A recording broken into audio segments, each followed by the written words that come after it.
Hello, and welcome to this module on wireless hacking. Let's see what we'll be covering in this video. We will start with some basic wireless concepts, just to get the jargon right. Then we'll move on to the wireless standards that are out there, and then look at the different wireless components, some more jargon that you'll hear out in the field. Then we'll talk about wireless encryption. Then we'll talk about wireless hacking objectives, and finally we will end off with countermeasures. Let's get started. So let's talk about some base wireless concepts. So the first thing is your wireless network could be a standalone network, or it could be an extension of your wired local area network. And this is actually what we're looking for as a penetration tester, because ideally we'd want to be able to plug into the target's network without actually being at the target site. So here's an example in a penetration test. You've already tried password guessing, you've already tried vulnerabilities against the web applications, but you just can't seem to find a way in. So the next step would be to try and get some physical access, but that might be a challenge. However, if you are within wireless range of the target, you could possibly get some wireless activity going and log onto the network via wireless and be able to then sniff passwords and do a whole bunch of stuff that you wouldn't be able to do outside of the perimeter. And that's what we mean by an extension to the wired LAN. So generally, wireless access points or wireless solutions in organizations have a controller, which is a device that's generally sitting in the data center or in a central place on a campus. And then there's a variety of access points all over providing Wi-Fi coverage. So the basic understanding that you just need to have here is that in a corporate enterprise environment, there'll be multiple access points, but generally only one or two controllers. Generally, one controller is enough, but people sometimes put two for failover.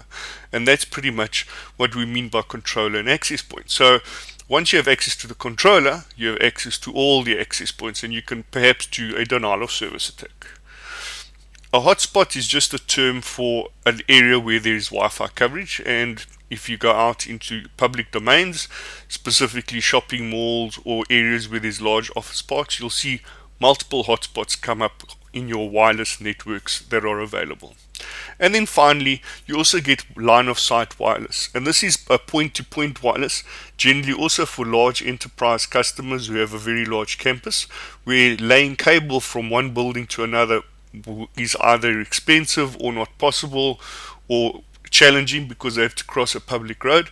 And what these people sometimes do is have a line of sight microwave wireless from point to point. This is also a hacking opportunity target, but generally a lot more difficult than the hotspots that we've covered before. Great. Let's move on to the different wireless standards as they've developed over time. So let's look at the standards as they developed over time. Okay, so the wireless standard is written out in RFC 802.11, and the first wireless standard that came out probably about 10 years ago is 802.11a. It's actually probably older than 10 years ago, and it was pretty much limited to range and speed. And over time, 802.11b came out, which was the standard for quite a long time, and very shortly followed by 802.11g. So and with each standard, the range increased and the speed of the wireless transfer increased. That's pretty much the only fact that you need to take from these standards. They also added some encryption over time, but generally now most wireless are on 802.11n. That's probably the one that you'll find the most. And the latest standard is 802.11ac. So if you look at these standards, it's very seldom you'll find these two anymore. And generally we over here now, these are starting to roll out quite quickly, and you still find 11Gs out in the wild. But basically what you need to understand is that with each one, the speed transfers got quicker and the encryption standards changed. Let's take a look at the wireless components. Okay, so the first thing is, in wireless jargon terminology, is the SSID, and that pretty much is just the name that's broadcast to wireless clients out there. So at home or at the office or out in public, when you open up your smartphone or your laptop and you see all those different wireless network names, those network names are the SSIDs of the wireless points. You also get open wireless. So what an open wireless connection is, that's pretty much a hacker's dream, and you generally find them in public places like coffee shops, etc. And an open wireless basically has no encryption. So basically, all the traffic that's floating through that open wireless access point can be sniffed. And the other thing that's notable about an open wireless access point is there's absolutely no authentication. So anybody can connect to it and start using it. But because you can connect to it in an open fashion, you don't connect to it via a password, so there's no encryption key, which means the traffic is not encrypted. So they are open to man-in-the-middle attacks where people are sending clear text passwords. Then we have a shared key, and that's, when you go to your friend's house or you go to a coffee shop and they give you a password to connect to the wireless access point. And the shared key is, because you have some form of authentication, is generally encrypted. And you used to have weak encryption, which is WEP, and because of the algorithm that the guys developed WEP with, if you get enough data packets, you can actually reverse the encryption and actually crack the key, and that's very, very easy to do. And that was followed by WPA and WPA2, which are a lot more difficult to crack because they have much better encryption. However, they are open to password guessing, and we'll see an example of that in the demo later. This was then followed by authorization services, and authorization services is where you use a third party to actually do the authentication, and you register clients via some form of certificate, which is also encrypted and a much more difficult to crack. And an example of that is a radio server in an enterprise organization. And then the last wireless concept I want to talk about is the BSSID. Now, the SSID is the name that you'll see out in the open. The BSSID is actually the MAC address of the access point. And that's a very important concept to bear in mind, because we'll be using BSSIDs when we're looking at cracking WPA passwords in the demo. And that pretty much covers the wireless components and how the authentication works across the different areas. So let's now move on to the different wireless encryption standards that have developed over time. Okay, so the first encryption that came out, it came out in 1997 actually, so it's 20 years old, is WEP, or the Wired Equivalent Privacy Protocol. And that pretty much was a standard set to encrypt wireless traffic right in the beginning, but because of the encryption key that was used, which was very, very small, it was very easy to crack the actual algorithm. And that led to the creation of WPA and eventually WPA2 in 2003 and 2004. And this pretty much resolved the issue because of the very, very low key in WPA2. And what WPA2 used was an encryption protocol known as TKEEP, or Temporal Key Integrity Protocol, which was part of the 802.11 standard, and it was designed to provide more secure encryption than the WEP, which was very, very weak, as we said before. Then over time, AES became the standard. So if you look at your WPA2 setups on wireless routers these days, wireless access points, you can either set them up via TKEEP with a pre-shared key, or AES, where you actually integrate them into radio services. And AES stands for Advanced Encryption Standard, and it's pretty much the US government standard. It replaced the DES, which was the Data Encryption Standard, back in 2001. And then finally, you also have EAP, which is the Extensible Authentication Protocol, and it's an authentication framework frequently used in wireless networks and point-to-point connections. Okay, so basically these are your wireless standards, these are your encryption standards, and this is your authentication protocol. And EAP also has derivatives such as LEAP and PEAP, and those are just slight variations of the EAP protocol. So the best thing for you to do is pretty much understand how all of these came about, and a little bit of Wikipedia reading goes a very, very long way, and I highly recommend that you do that if you really want to try and understand how wireless encryption standards and authentication protocols have evolved over time. Let's move on now and look at the wireless hacking objectives and what we can do in wireless hacking. Great. So the first thing is we can hack availability. In other words, take the wireless networks offline. And how do we do that? Well, we can steal the AP, physical theft. We could create a denial of service using a vulnerability, and there have been vulnerabilities in certain router configurations where giving them a certain packet have taken the wireless networks offline. You could also flood the network with a whole bunch of bogus traffic, just like we did on the denial of service on hacking web servers. And then finally, you can poison the ARP cache. In other words, have all the data being redirected to the incorrect devices, which would also cause an attack on availability. Then if you look at confidentiality, we can sniff packets, and we discussed that using open networks. You can definitely sniff traffic there. You can also do a man-in-the-middle attack, so that you can actually look at clear text that's floating around the network, be it any form of packet, including passwords, obviously.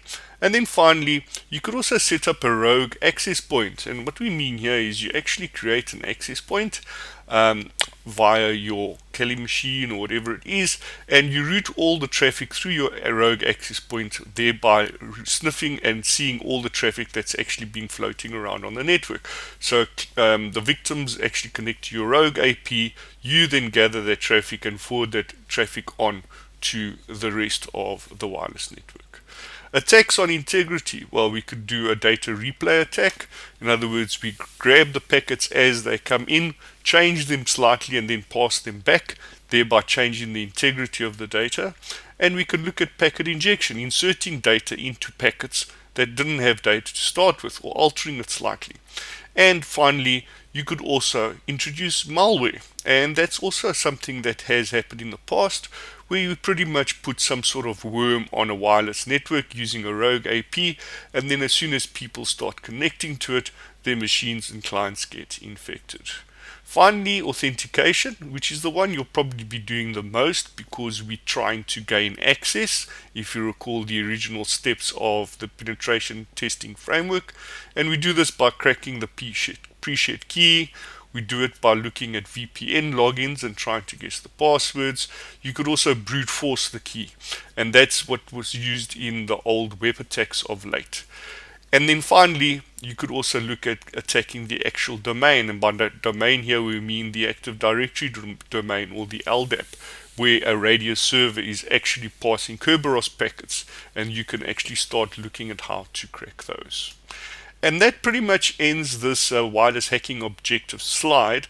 But I'd like to just add here that, as you can see, wireless hacking is a very vast field. It is massive. It is the same as web applications. It's an entire field of study on its own, and it's trying to do this in one module is almost impossible. So if you want to become a good penetration tester, you need to spend a lot of time doing wireless hacking.